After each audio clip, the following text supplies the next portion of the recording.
Hello बच्चों, let's read the question. A ray of monochromatic light is incident on the plane surface of separation between two medium x and y with angle of incident I in the medium x and angle of refraction r in medium y. The graph shows the relation between sin r and sin I. Then option A, the speed of light in the medium y is 3 raised to power 1 by 2 times than in medium x. Option B, the speed of light in medium y is 1 by 3 raised to power 1 by 2 times than in medium x. Option C, the total internal reflection can take place when the incidence is in x. And option D, the total internal reflection can take place when the incident is in y. ये given graph है sine i and sine r के बीच का. This is 30 degree. Now the key concept for this question is, ये पता करने के लिए कि टोटल इंटरनल रिफ्लेक्शन हो रहा है या नहीं, सबसे पहले ये जानना पड़ेगा कि ये एक्स एंड वाई में से कौन सा मीडियम रेयर है, रेयरर मीडियम है, एंड कौन सा डेंसर मीडियम है. तो speed of light in medium की वैल्यू फाइंड करनी पड़ेगी. तो हम स्नेल्स लॉ यूज करेंगे. तो की कॉन्सेप्ट हमारा हो जाएगा Snell's law. Snell's law that is μ1 into sine i. अगर इंसिडेंस है फर्स्ट मीडियम में जिसका रिफ्रैक्टिव इंडेक्स है μ1, तो ये हो जाएगा μ1 sine i equal to μ2 sine r. ये μ2 साइन आर मतलब रिफ्रैक्टिव इंडेक्स है सेकेंड मीडियम जिसमें कि रिफ्रैक्शन हो रहा है, एंड फर्स्ट मीडियम में इंसिडेंस हो रहा है. तो स्नेल्स लॉ का ये फॉर्म लिखेंगे. नाउ क्वेश्चन को डायग्राम से समझते हैं कि ये मीडियम एक्स है एंड मीडियम वाई. यहाँ पे इंसिडेंस जो है एंगल वो मीडियम एक्स में हो रहा है. तो कौन सा रेयरर है एंड कौन सा डेंसर वो पता नहीं है. सिर्फ हम इतना लिख सकते हैं कि इधर अगर इंसिडेंस है मीडियम एक्स में एंड मीडियम वाई में रिफ्रैक्शन है, तो मीडियम एक्स का, ये मीडियम एक्स है, तो मीडियम एक्स के लिए हम ले लेते हैं का refractive index μ1 and medium y का refractive index μ2. Velocity x, velocity of light in medium x vx and velocity of light in medium y that is vy.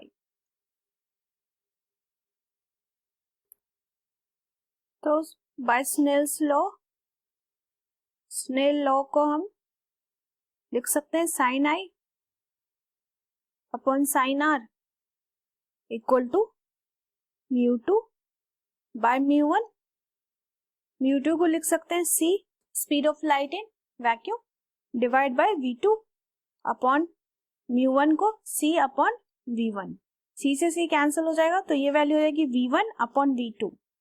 तो v1 मतलब speed of light in medium 1, यहाँ पर medium x है, तो Snell's law लिख सकते हैं sine i upon sine r that equal to v1 मतलब velocity speed of light in medium x, तो vx by vy, speed of light in medium y. Now from the graph,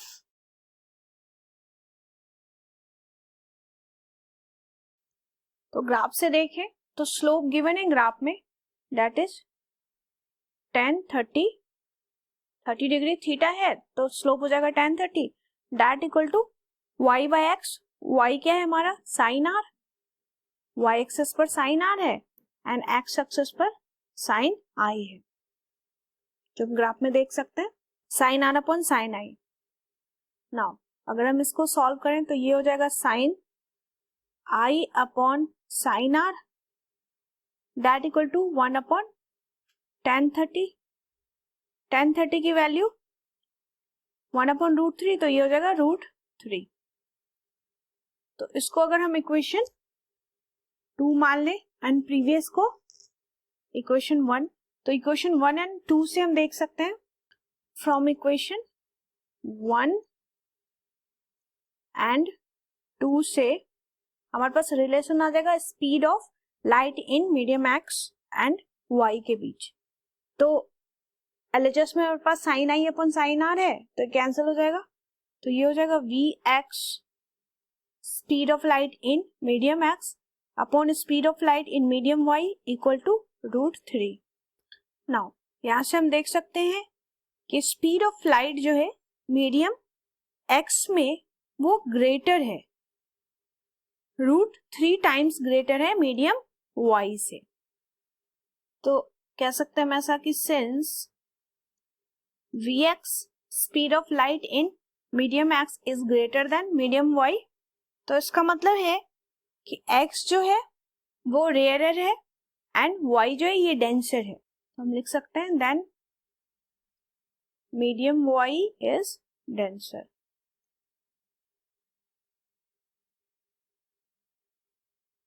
denser and x is rarer medium है।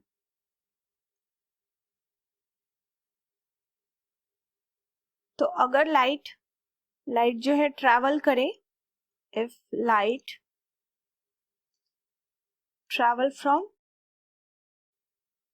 From denser to rarer, तो denser है हमारा y, medium to x, then total internal reflection possible है। Total internal reflection possible है अगर हमारा angle of incidence critical angle से ज्यादा हो जाता है। तो ये हम जानते हैं कि सपोज अगर ये मीडियम y है तो यहाँ से लाइट ट्रैवल करता है, तो ये हमें पता चल गया कि ये डेंसर मीडियम है, तो यहाँ से अगर रेयरर में करता है तो ये अवे फ्रॉम नॉर्मल जाएगा, फिर और इंसिडेंस एंगल की वैल्यू बढ़ाएंगे हम। तो यहाँ पे टोटल इंटरनल रिफ्लेक्शन पॉसिबल है अगर इंसिडेंस होता है हमारा डेंसर मीडियम में। तो अब हम ऑप्शन देख लेते हैं। Option A, speed of light in medium y is 3⁻⁴ यानी कि √3 टाइम्स है। नहीं, ऐसा तो नहीं है। Option B, the speed of light in the medium y is √1/3 times है। तो हम देखते हैं y का रिलेशन भी यहां से देख सकते हैं। तो vy क्या आ रहा है हमारा, vx इंटू 1/√3। तो यही कह रहा है ऑप्शन बी में, तो ऑप्शन बी हमारा करेक्ट है। Next, total internal reflection can takes place when incidence in x। नहीं, ऐसा नहीं होगा क्योंकि x क्या है हमारा रेयरर मीडियम है, तो ये तो नहीं हो सकता टोटल इंटरनल रिफ्लेक्शन पॉसिबल, क्योंकि टोटल इंटरनल रिफ्लेक्शन तभी पॉसिबल होगा जब लाइट ट्रैवल करेगा फ्रॉम डेंसर टू रेयरर, और यहाँ पर डेंसर है y।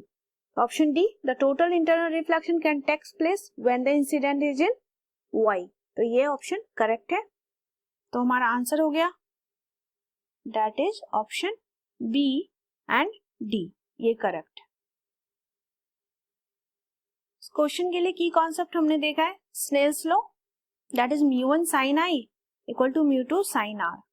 तो यहाँ पे दो मीडियम है x एंड y, इसके लिए हम स्पीड ऑफ लाइट का रिलेशन फाइंड आउट कर लेंगे जो गिवन ग्राफ है उसके हेल्प से। तो हम देख सकते हैं जो स्पीड ऑफ लाइट है इन मीडियम x में वो ज्यादा है एज कंपेयर टू y के। तो अगर लाइट ट्रैवल करता है फ्रॉम y टू x तो टोटल इंटरनल रिफ्लेक्शन पॉसिबल होगा, क्योंकि लाइट ट्रैवल कर रहा है फ्रॉम डेंसर टू रेयरर। तो हमारा आंसर हो गया option B and option D. I hope you understood it well. Best of luck.